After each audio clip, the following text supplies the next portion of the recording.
right? Okay, so I was able to integrate to 100 with still visible growth, but not ridiculous. Okay, so good. So that's forward Euler.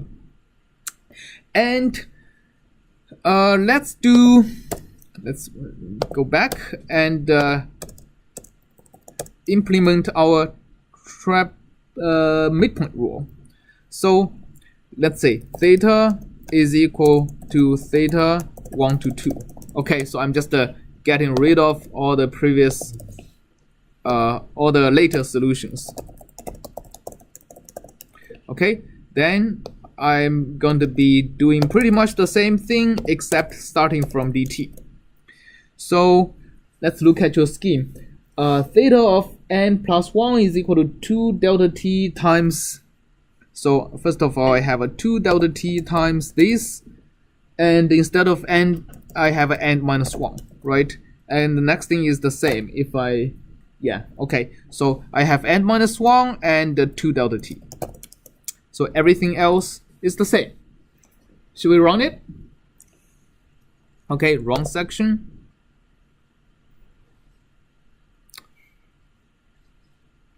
Wait. What? Oh, I actually changed it. So let me run this section first. And let me actually hold on.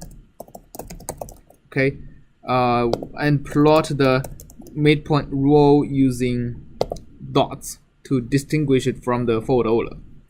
So am I running? No. Oh, here. Okay. So I should be actually plotting this to 10. Wrong. Okay. Good. So what do we see here? Forward Euler is still the blue line. It's growing. Midpoint rule is much better, right? So here we see that midpoint rule, although it's a scheme that is not very good in our previous example that has oscillations going, this example looks like it's fine. And if you're questioning maybe we didn't integrate for long enough, let's increase this to 100.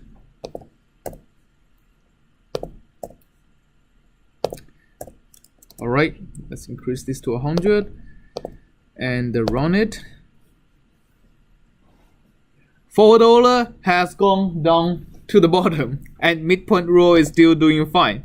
If you look into here, right, I'm still getting a very nice periodic oscillation on the midpoint rule. So now here's becomes another point, is that forward Euler is experiencing some kind of a mild instability in this case. The instability is not as severe as like our fourth order scheme we saw, because as we refine the time step, it's actually getting better. It's just that when we perform a long time integration, it ultimately blows up. This is very similar to the behavior of midpoint rule when we are performing an integration last lecture, right? I mean, the midpoint rule starts a grid by grid oscillation, and when we integrate for a long time, it ultimately blows up. And that also gets better as we refine the time step.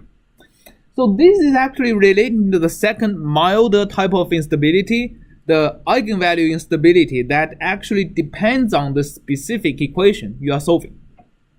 And the analysis of that is going to be done in the next lecture tomorrow. All right. So I will see you tomorrow to discuss the second mysterious part of our equation, this one, right? We didn't discuss in today's lecture about eigenvalue stability.